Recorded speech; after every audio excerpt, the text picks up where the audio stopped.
Hi guys, welcome to Windsome Cottage Garden. My name is Hannah and I'm so glad you decided to join me today. We are in the cottage garden. We've been here for the last couple videos and I thought it was time to do a June garden tour. As of filming this, it's mid-June. We're in the second week entering the third week and things are looking really beautiful. So I thought I would take a moment to pause and appreciate the beauty, even though there's a couple things here and there that we still have to do to get ready for the gardening season. It is a cooler week this week, so you can see I'm wearing a sweatshirt once more, and things are blooming together that don't typically bloom together. I thought I'd start at the bottom of the yard and work our way up to highlight some of the things that are looking great and some of the projects that we're hoping to work on this year. This garden is the second garden I document on my channel. If you're new, welcome. I'm glad you joined me. We have this one, which is our cottage garden, our family cottage where my parents now live. This is a zone 6A garden. I also document my home garden, which is about an hour and a half south of here, and it's in zone 6B. West Michigan, both of them. One of the things that you're going to note in a couple of different areas is some deer damage. It's something I've talked about before. You can actually see even behind me that we have deer fencing up on all of the gardens. They blend into the woodwork for me. I don't really notice them anymore. But one of the things we have been battling this year is the deer. They have been relentless. I've talked about this before. We are between a national forest and a water source. And I do know that Michigan's deer population is on the rise and they're trying to figure out a better way to control it. And we are really feeling its effects. We have not had problems like we've had this year ever in the 10 plus years that this garden's been going. We have the fences. My dad has been spraying weekly and they are still getting in and doing quite a bit of damage. Some of which we're able to mitigate, some of which we try and fix and then they get in. And we're a little bit at our wit's end and it can be heartbreaking, but we're still trucking, still gardening, and trying to figure out additional ways that we can combat this problem. So I might point some of that out here and there. If you see something being chomped on, it was probably deer. Ironically, we don't really have a lot of rabbit damage here. We have a ton of chipmunks. Sometimes they do some bad stuff. But yeah, that's what we're dealing with. So with that disclaimer out of the way, let's take a look at what's behind me. It is a fairly overcast day, and actually one of the videos you're going to be seeing soon is when we get our vegetable garden planted. Yay! It's a bit late, but look at how beautiful everything is looking right now. So a lot of our lilacs have already bloomed out, but just from here I am going to point out that we have these 3 Miss Kim lilacs that are at full blast, which are beautiful. This is actually a Miss Kim lilac standard that is quite old and is beginning to fade, but they both smell glorious.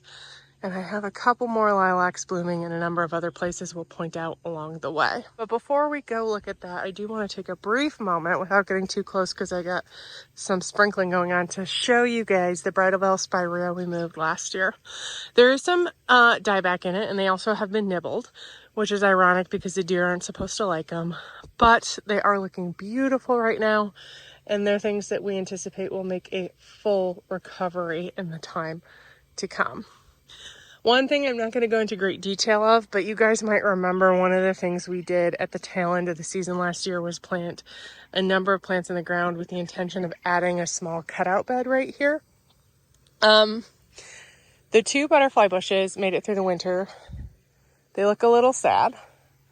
And the same over there, but I don't believe the other 2 did. So this is something that we're going to address a little bit later. It's one of the upcoming projects that I think you'll probably be seeing in the next month or so, where we're going to come back, cardboard mulch this area and beef that up. I also want to make sure that we're getting drip to these areas as well, because I think that might be part of the problem. Going into some of the more details of the yard, this bed right here is one of the beds we have not done anything with yet this year, and it shows.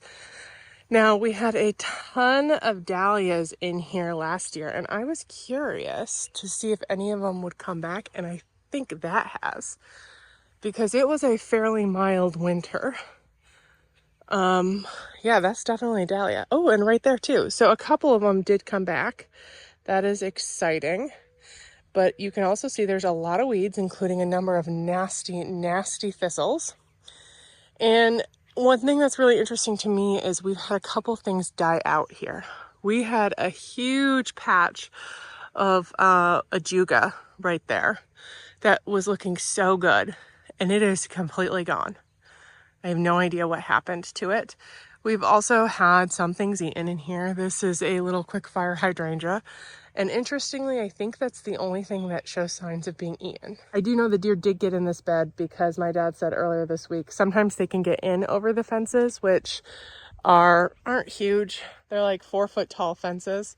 So deer in general, they can jump up to 8 feet high. So these really aren't going to stop them, and we don't want to put 8-foot high fences around all of our beds. But they like to be able to see where they can jump in, and sometimes when you have full beds, they don't jump in if they can't see where they're going to land.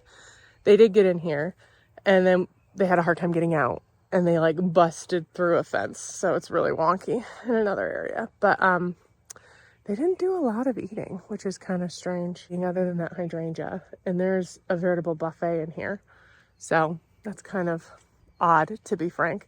But one thing I did want to point out that is looking good in this bed, it's on the way out, is this iris. If we focus in on just this bloom, you can see how beautiful it is. This one came from my city garden, which I moved from a number of years ago. And we will get into more detail because we have lots of beautiful iris going right now. But I'm really happy to see how well that one has done. And I'm curious because I planted one here and one at my house, and this is looking so much better than the one at my house. But that's just the way sometimes, I suppose.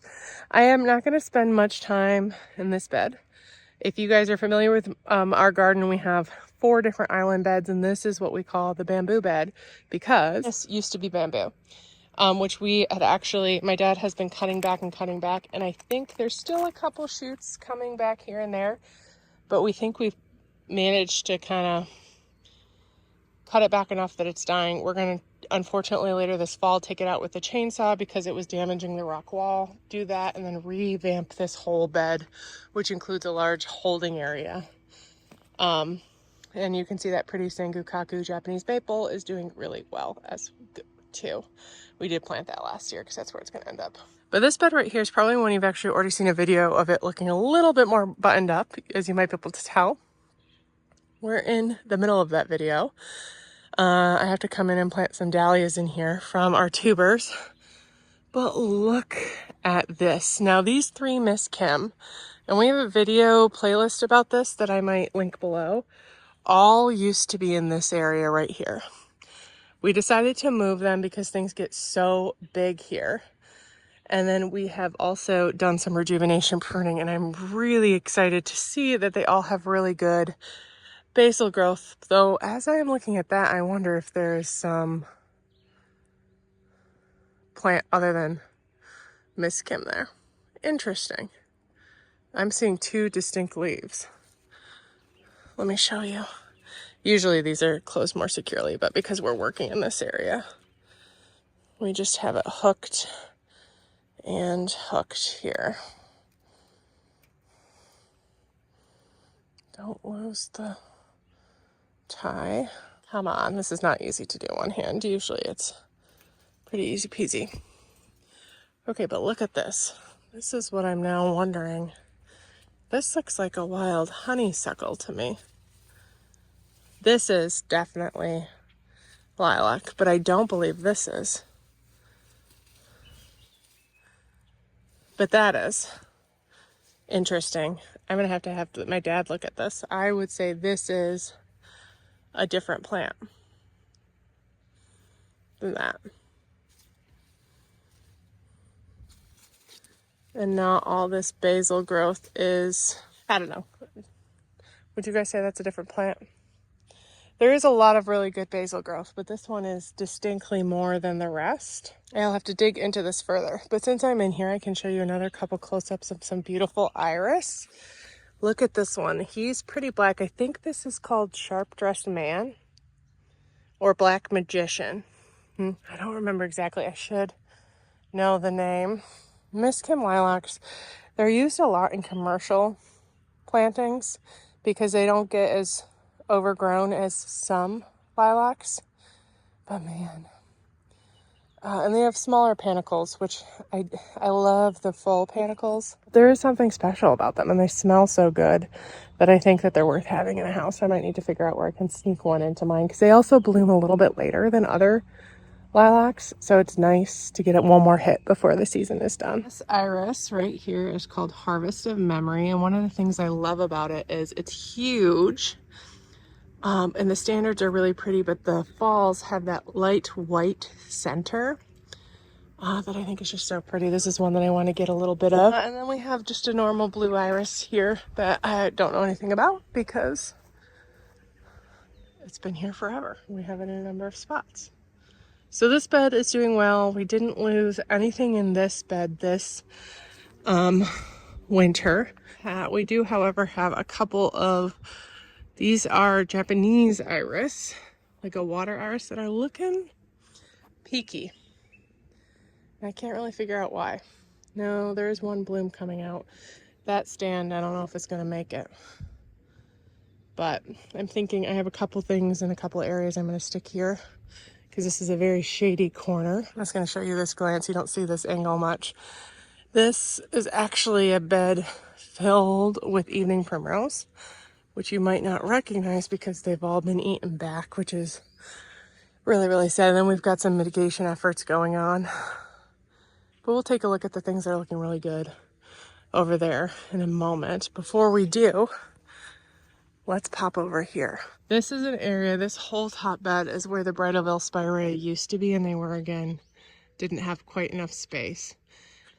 We have a peony in here. I think that's a Sarah Bernhardt peony that has not yet flowered. And then this peony, I'm not sure what it is.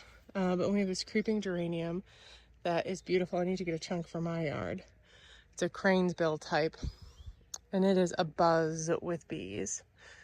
We also have this whole section, which we haven't done any weeding with. I think it's next on the list, which is a ton of echinacea intermixed with iris. So when the iris are done, the echinacea start flowering. And there's some really beautiful ones. This one is one of my absolute favorites, and it is unfortunately intermixed with this, like this one. So I'm gonna have to try and figure out which are which and remove them as best I can. We also have this guy, which is another pretty dark one. It reminds me a little bit of our banshee iris, though it's a lot bigger. Do not know its name, unfortunately. We have one iris that has not bloomed, which is a bit of a bummer. Then we have this blue purple iris, which is huge. It's also very interesting. I don't know if you can see, like, we have another one up top that I think looks a little like this, and I'm wondering if we had one mislabeled. And this bright yellow iris that is really pretty. It's a little jarring in this space, and I think we might shift it somewhere in the yard this fall where it can stand out on its own a little bit more. This is a bed that we have a lot of work to do in, and before I go talk about a different one, I did want to come show you these beautiful lupins that are looking glorious, as well as this iris. This one I believe is called Raven's Girl, and I absolutely love it. It is a true black fall. The beard is like a midnight purpley blue. And then we also have a really pretty, like, purple standard. I think it's very beautiful. We have a hibiscus in here that is coming back. This is a grass. We've been meaning to move. I don't know if it's going to finally move. I'd love it to. And then we have some red hot pokers that are coming back, but this is a bed that needs some TLC. Moving along, we're going to shift from the island beds up into the made border around the house. Anne Magnolia had a beautiful year. She's getting really big, much bigger than she's supposed to. So we're having to do a little size control. And we are also still dealing with Houtunia popping out here and there. That's what this plastic is actually trying to kill out. So my dad is going to come in and spray this. And we're just hoping that maybe after this year, we've killed it. I don't know. It's been a battle. I did want to show this peony. It's one of the only ones in bloom here. And it's a big, beautiful red one with some really pretty yellow stamens. You can see this one. You can see the stamens a lot more. I just think it's beautiful. And we also planted all of these Globe Master aliums in here last year. There's 3 up there and then the swath around here. I don't remember. I think there's 10 total. They just look so good. So good. They'll be beautiful in a couple weeks. I'll make sure to show them because they're just starting to crack. And I think they add a Dr. Seussical moment here. There's also this iris, who I have no idea what it is. And I can't really get close to it easily. But look at that iris. I absolutely will be taking some for my yard. Oh, it's looking good. Oh, I did want to point out this was one of the other peonies that are still in bloom. I think it might be a Betsy Ross. I don't remember the names of these peonies. Lilacs. It's a pink lilac that's a little bit later than the rest. But it smells heavenly, which is really, really nice. Okay, let's go this way.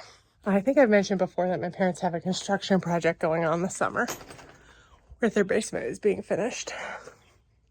So there's a lot of things that have kind of been put on hold in this area, including this mess behind me, until that is all wrapped up. I think this bed is always one of my favorites, looking so good, though it does have some more signs of deer damage than others. Saw it not that long ago, though we have moved some plants in here. You can see the deer candy hostas have been eaten, but things like the iris, this is another Harvest of Memory soft yellow iris. It's looking beautiful. This one, I don't know if it's ever bloomed, but it's loving its spot, so that's kind of strange to me. This peony is my absolute favorite peony on the whole property. It is just an old-fashioned white one. I have no idea what the variety is, and it hasn't started cracking yet. It needs to be divided. It's something this fall we're going to chop probably into 4 because it doesn't fit in any cages, so I've whipped up something to hold it. I did want to point out, last year we planted 3 phlox that came back really well, and I think that they're going to grow nice and tall and be a really pretty pop late summer because we got lots of spring interest. I planted this a little bit ago, Aha Tough Stuff hydrangea that'll be pretty there. We've got this Ito peony. It's an unusual color and it's really pretty. It's supposed to smell really good. Personally, I am not drawn to the scent. And then this is the first time this iris has bloomed. I am thinking it's the exact same iris that we got down below, and it's not supposed to be. This is one we bought on Etsy, and I think they may have sent us the wrong thing. Anyway, I did want to try, and this is a little bit harder. This is a wisteria. And we are going to have such a show this year. Super excited about it. It's something that we're trying to train up along the whole deck. I think we're going to have over 20 or 30 flowers soon. I don't remember the exact, because this is a bud. Also looking good in here, we have the roses that did get eaten, but they're making a little bit of a rebound, which is exciting. And then the allium. These have been here a couple years. And they are more advanced than the rest. It is just one of my favorite things. I need to get some at my house. We also have this really pretty bicolored salvia from Proven Winners that I don't remember what its name is, but I absolutely love it, as do the honeybees. Now, one of the things that I thought was interesting is we had a lot of loss in this bed over the winter. We had 4 or 5 pinks here that died. You might be able to see that the soil is a little roughed up here, and I think it's because chipmunks are burrowing here. So that's probably why those died. But we also had like 3 or 4 scabiosa that were so beautiful. And I just told my dad the other day that I realized they were all gone. In like not even dead plants, just gone. And I have no idea how that happened. So that is something I'm actually going to be re-adding back in because, like I said, they're one of my favorite, and they are usually one of the first to bloom and one of the last to bloom. And it's such a pretty thing, especially at the top of this wall. I do think I'm going to move a couple bits and bobs around in here. We have 3 allium in here, ornamental allium, and there's one right there, and it's being overshadowed by these. Now these do die back fairly quickly, but I think this needs to move probably over there. And then that might be a good spot for Scabiosa because it can just fill in. We added 2 urns here. This year they're not quite oriented the right way, but to kind of provide a little bit more structure to this area.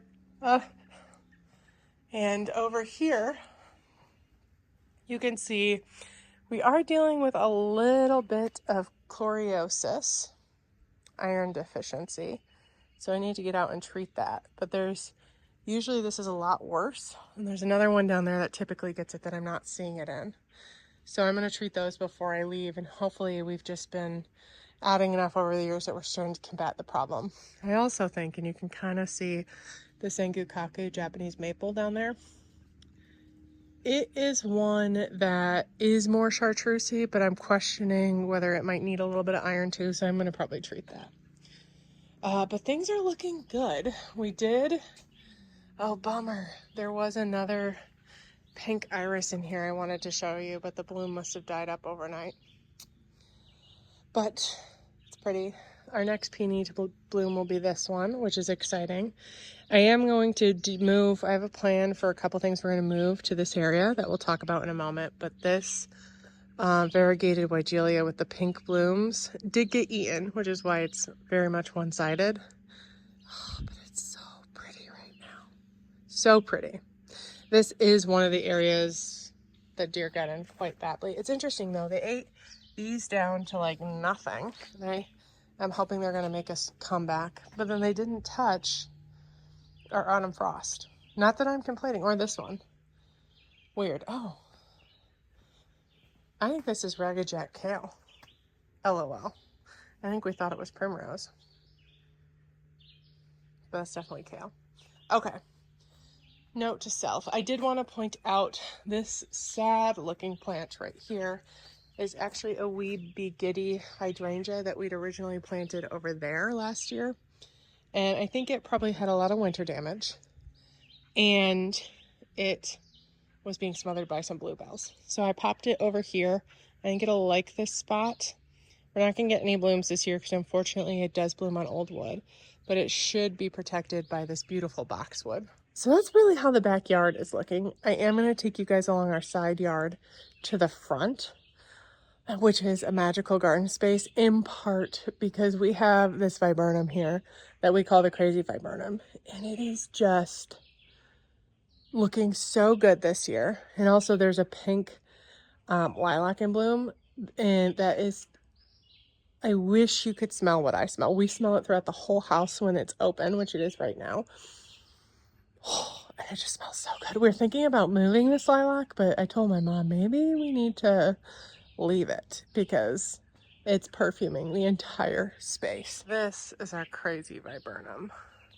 I looked up what we thought it was. I'm going to see if I can find the video because it has moved from a number of houses with us. It's been here since the cottage was built, but it's been with my family probably 20 plus years at various homes. So we don't remember exactly what the variety is, but I did narrow it down once. And this is its glorious spring show. We call it the crazy viburnum because it also will flower again, and it's not supposed to. But it really just loves its spot here, and you can see how pretty it looks with this pink lilac. This pink lilac, here's a good bloom, has glorious panicums. They start out a lot deeper and then age lighter. This doesn't get quite enough sun here, and it is crowding out this oak leaf hydrangea that I am very pleased to see that the deer have not eaten yet, because they typically do. And we were thinking we were going to dig it up in the early spring and move it onto the lot line near that other pink lilac that I showed you. Well, not right there, but down further. And we missed our window of opportunity this year. I think it might be something we still do, because if we move it, then we would move the oak leaf hydrangea over a little bit more, and it would fill this space because this is very crowded. Things just have grown really well. You can see this is an Amber Jubilee 9 bark. I absolutely love that. We also have a bloomerang lilac that is blooming out, but was crazy this year too. Oh, and we do have this beautiful clematis. Look at how vibrant that is. This is the best this has ever looked, which is really nice. We also bought a Sensation honeysuckle to kind of complement this area, and it is doing really, really well. I think it'll be scrambling up there in no time. So that's something we're contemplating. Our Bloodgood Japanese maple is growing gangbusters. We moved this video. It needs some water right now. But we moved a globe willow that was here because we wanted something to kind of stand out against the like creamy yellow of the house. It's got a little bit of weird leaf action in some areas. I'm thinking it's stressed, and so we need to get some water on it, because this is one of the areas where the Houtunia is, but we do have drip under here. I just don't know when the last time we hooked something up to it was. So I'm thinking this is not enough water. Maybe it's too much. I don't know. What do you guys think that this color means? But it is looking great. There is some new growth up there. I know some of that is new growth. But it has put on a ton of new growth. We do have an arrowhead viburnum here that is just getting ready to go. So that'll be pretty in a couple years. And this is always a perennial favorite, clematis. Gosh, I wish the clematis at my house would get with it quickly, because these are just glorious. And I didn't do anything to this year. We did do a bigger cutback last year, so maybe it just really liked that. But it provides such a beautiful little pop to welcome you around the corner from both sides to the front of the house. And it's looking nice with this scatotrantia. Oh, this is one of my favorite iris. I think we need to move it to a place we can see its beauty more. And I actually also want to move these allium in the fall because they're wasted here. But this sand cherry is looking amazing. The buckeye right here. Oh, another pretty iris. Isn't this beautiful? This is one that I definitely want to steal some of for my yard.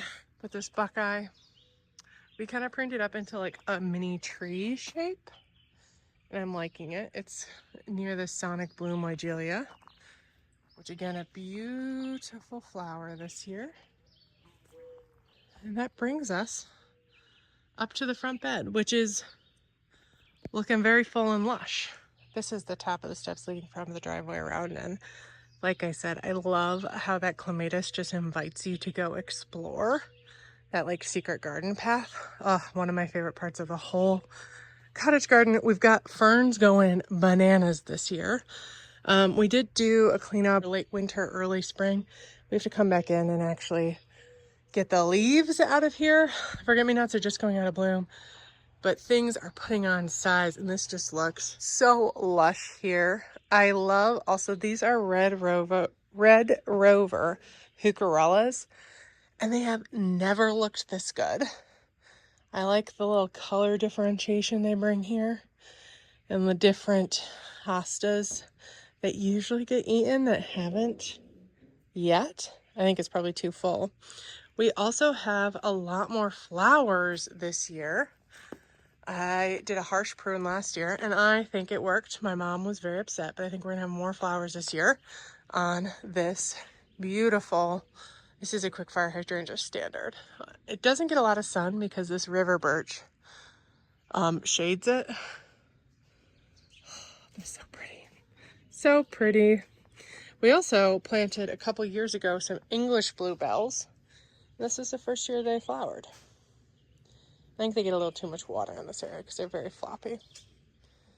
But it's looking beautiful. I ignore the porta potty for the construction. I do want to talk about this bed a little bit more. This bed is one that we've spent a ton of time. We created it fully on this channel. It's one of the only beds that I think one of my very first videos was when we built it and planted it out. I don't even know if that video is still available because it was a long time ago and not very well done. But you may notice there's no ivy on these arches. This is one of the areas that the deer have been in quite horribly. It's not fenced. We tried to do deer resistant things. One of the things I always like to say is, unless it is toxic, deer resistant doesn't mean they won't eat it. It just means they're likely to eat it last. So this bed, they've been eating quite a lot, and they ate the ivy up as high as they could. So it looked terrible. And combined with the fact we were having to come and pull it off. Sorry, somebody just woke up and all the dogs must greet them. It doesn't look like a ton of space, but there is space between it and the siding. And we would come in originally once a month and pull it just off the siding. It was easy enough to maintain. But it got to a point that we were having to do it a couple times a month, which is a little bit more than we wanted, combined with it looking terrible because the deer ate it. We cut it all back, and we are actually going to be digging it out of this area. I don't know what we're going to do on the arches right now, I'll be honest. And you can also see that there's some big wells over here. Wells of like nothingness. A couple things happened here. The deer came in here very early spring and trampled a lot of stuff. And they have been in here eating. You can see some signs of them. These couple of stilby are looking good. There's a couple over there looking good. That one they've eaten all of the buds off of. We planted a red twig dogwood that they've defoliated. And this is one bed that does get sprayed a lot, but it's also one of their favorite because that is the forest. And actually, my mom has 3 dogs, Havanese like mine, and one of them is a sassy little 10-pound dog that hates leashes, but she's pretty well trained. So when they take them out to the bathroom, she doesn't get on a leash. Every night, her favorite activity, but she'll run up the driveway, hell for leather, and inevitably she will send deer crashing into the forest, and you can just hear them stampeding off. And it's one of her favorite activities because she's 10 pounds, but so rough and tough. So they are coming nightly. And we are very diligent about spraying, but it's not always going to work. So just take this year and appreciate what we can, especially because right now there's a lot of construction stuff around here. We're not really seeing it super well. We are going to dig out the ivy and just kind of decide what we're going to do. There used to be some bleeding hearts in here that didn't come back. I noticed there were some seed pods on this. I might take some and pop them over here. I am really glad because there was a hellebore here that I thought had died because of the trampling, and it didn't bloom at all, but it's, as you can see, surviving. But they have come in and they've eaten a lot. They did kill out, this is a Brunnera, and there was another one over here that is gone, I noted. So we're just gonna have to take it slowly. I am kind of bummed because this is one of my favorite beds. There's not a lot that can be done about it other than what we are already doing. Another bed that has been decimated by the deer is the deer resistant bed we planted along the side of the house. We actually planted a lot of foxglove in here that we were hoping would naturalize. I am thinking this may be foxglove seeds. So we're leaving them. But this isn't a stilby. They've eaten back to nothing. There's a couple more that look like that. I'm actually going to be pulling those out and moving them elsewhere. I pointed out, I think that might go in the top bed at the back if I can separate the ferns from it, because we don't want ferns in that area. And we are going to leave some of these catmint, which is supposed to keep them away, but as you can see, they have been chewing on it. More so over here. And I think we're just going to let this go to ferns, is the long and short of it. We'll leave some of it, but I'm going to pull some of these when we redo the vegetable garden, which is down that way. Some of these will go near the entrance. They'll probably be bigger and better there. And it's just a bummer. I think With so much deer loss this year, we are having to pick and choose battles in a major way. And this is one of the battles that we're going to let go a little bit. We're just going to let this go to fern because they're not eating the fern. The fern is pretty and lush. Our neighbors have white pine, one of which they need to probably take out. So this area is going to become more shaded as time goes on anyway. And I may plant some foxglove by seed next year and try to deck this out. But I think that's all we're going to do. And the foxglove they will leave. The foxglove that's not here, I think they were all second-year plants. And unfortunately, I don't think they seeded themselves. But what else did we have in here? Oh, we had a couple of Russian sage, denim and lace, which I don't think they love this spot. I don't think this is a deer thing. There's one here. And there's one here, and there was one more somewhere else that I am not finding, so that may have died out. But these guys were actually going to pull and put somewhere else. Yeah. So, a bit of a failed experiment, I guess. But it lasted actually pretty well for a couple of years, so maybe it's not failed, it just had a timeline. And the deer this year have just been crazy. Not just there, but in other areas as well. So we'd rather keep them out of our more precious areas than spend time trying to keep them out of this. Anyway, that's kind of what everything is looking like this June. I wanted to take a moment and make sure to capture it while it was looking so good.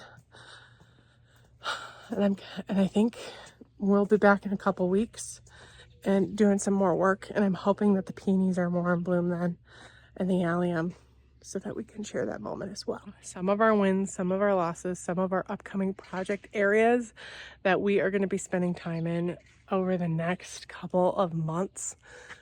And it's going to be kind of a building year and taking stock of what we already have versus doing big projects. My house has a lot of big projects going on, so we needed a little bit of a steady as she goes centering year here at the cottage that is a little bit less get them and go. But before we get into that, I really did want to take this moment to appreciate all that is beautiful. Even though there are some sad things, it's looking great and lush still.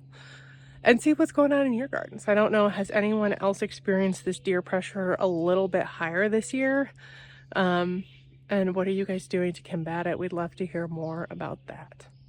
I really appreciate you joining me today. We're going to be headed back to the home garden for a couple of projects next. So if you have not done so already, please subscribe, hit that thumbs up video, and I can't wait to see you next time. Bye-bye.